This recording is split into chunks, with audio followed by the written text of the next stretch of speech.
আশা করি তোমরা ভালো আছো। আজকে আমি চলে এসেছি আরেকটা নতুন রেসিপি নিয়ে। তোমরা দেখতেই পাচ্ছ আমার কাছে আছে তরকার ডাল বা কাঁচা মুগের ডাল। আমি 300 গ্রাম মতন নিয়ে এটাকে আমি ভালো করে জল দিয়ে ধুয়ে নিয়েছিলাম। ডালের মধ্যে যে নোংরা আছে বা দেখবে একটা গ্রিন মতন কালার বেরোয়, ওটা ভালো করে ধুয়ে ফেলে দিয়েছিলাম। তারপরে আমি কিন্তু এটা দেখো, এটা ইনস্ট্যান্ট তুমি কী করে তরকার ডাল করতে পারবে আমি সেটার রেসিপি দেখাচ্ছি। তো আমি প্রেশারে দিয়ে দিয়েছিলাম। এবারে প্রেশারের মধ্যে আমি হালকা একটু হলুদ দিয়ে দিলাম, হলুদ গুঁড়ো, বেশি না। তরকার ডাল কিন্তু একদম হলুদ রঙের হয় না, তাই আমি হালকা মতন হলুদ দিলাম। তারপরে দেখো আমি দিয়ে দিলাম এখানে লঙ্কার গুঁড়ো, তারপরে দিলাম জিরের গুঁড়ো,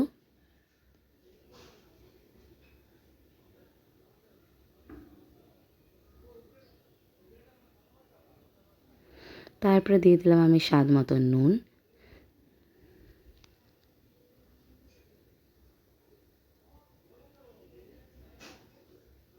তারপরে আমি দিয়ে দিলাম এর মধ্যে জল।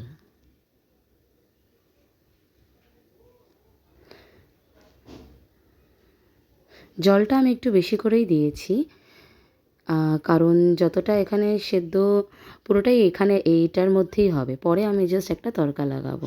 দেখো আমি তড়কার দেওয়ার জন্য সেই তেলটাও আমি রেডি করে নিচ্ছি।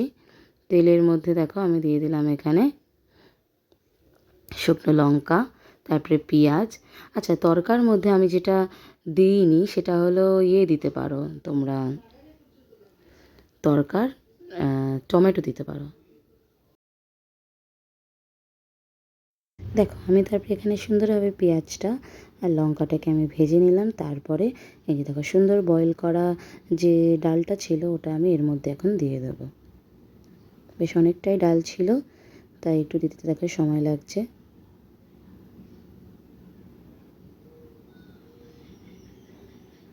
দেখো এবারে আমি সুন্দর করে নাড়াবো। তেমন কিছু মশলা টশলা আর এখানে দিতে হবে না, যেহেতু আমি প্রত্যেকটা মশলা দিয়েই আমি সেদ্ধ করে নিয়েছিলাম। এরপরে দেখো হালকা একটু ভালো করে কষিয়ে নেওয়ার পরে আমি এখানে কি করছি, একটু রসুন কুচি দিয়ে দিচ্ছি। গ্রেট করেছিলাম আমি রসুন দিয়ে দিলাম। তোমরা ভাববে হয়তো কাঁচা গন্ধ আসবে, কিন্তু এই ফ্লেভারটার জন্যই একটু আমি পরে দিলাম, আগে আমি ভেজে নিয়ে নিই। একটু দেখো আদা বাটাও দিয়ে দিলাম। তারপরে যে তরকার মশলা আমরা ব্যবহার করে থাকি, সেই তরকার মশলা আমি 2 খানা পরিমাণে আমি দিয়ে দিলাম, যেহেতু আমার ডালটা অনেকটা ছিল। ভালো করে তারপরে নাড়াবো। আচ্ছা, আমি যেহেতু টমেটো দিইনি এখানে, পরে দেখো আমি একটু টমেটো সস আমি অ্যাড করেছিলাম। এতটাও বেশি অ্যাড করব না যার জন্য একটু টক হয়ে যায়, কিন্তু সামান্য পরিমাণে আমি অ্যাড করেছিলাম এখানে। তারপরে হালকা একটু জল দিয়ে দিলাম। তারপরে আবার এটাকে সুন্দরভাবে এটা আমি নাড়তে থাকলাম। আচ্ছা, ওইদিকে দেখো আমি 2টো ডিম নিয়ে নিয়েছি, যেটা আমি এখন ফেটিয়ে নেব সুন্দরভাবে।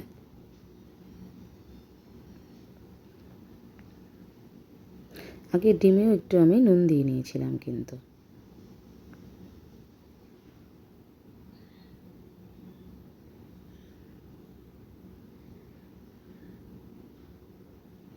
দেখো ডিমটা সুন্দরভাবে আমার ফ্যাটানো কিন্তু এখানে হয়ে যাচ্ছে। এবারে আমি কি করব, ডিমটা কিন্তু আমি ভেজে নিইনি, হালকা হালকা করে কিছুটা দেখো এইভাবে আমি কাঁচা ডিমই আমি এটা ছড়িয়ে দেবো। তাহলে কি হয় না, টেক্সচারটা কিন্তু আমার খুবই ভালো লাগে। অনেকে হয়তো বা ডিমটা আগে ভেজে নেয়, কিন্তু আমি কি করি, এটা কিন্তু আমি কাঁচা দিই। তাতে কি হয় না, ডিমের যে একটা টেক্সচার আসে ওটা কিন্তু বেশ সুন্দর লাগে, আর এই তরকার ঘনত্বটাও আরও কিন্তু বাড়ে। দেখো আমি কী সুন্দরভাবে দিচ্ছি, যেরকম আমরা ঠিক স্যুপ বানানোর সময় আমরা করি, ক্লিয়ার স্যুপে বা যদি এগ স্যুপ বানাই ওপরে যেরকমভাবে দিই ডিমটা দিই কাঁচা, আমি ঠিক কিন্তু এখানে সেইভাবেই দিলাম। দেখো এবারে কিছুটা হতে দেবো আগে, নাহলে তো যদি আমি ঘেঁটে দিই তাহলে তো ডিমটা দেখাই যাবে না। তাই কিছুটা এখানে ফুটলো, দেখো কি সুন্দর একটা আলাদা শেপ এসছে। নর্মাল ওই ডিম ভুর্জির মতন কিন্তু আসেনি। আর এটার ঘনত্বটাও সুন্দরভাবে বেড়েছে। দেখো এবার আমি এটা থালায় আমি রুটি দিয়ে খাওয়ার জন্য আমি এটা বেড়ে নিয়েছিলাম। দেখো কত সুন্দর লাগছে দেখতে। তো এইভাবেই তোমরা বানিয়ে নিতে পারো চটজলদি তড়কা। এটার জন্য কোনো আগে থেকে ভিজিয়ে রাখতে হবে না, কিছুই করতে হবে না।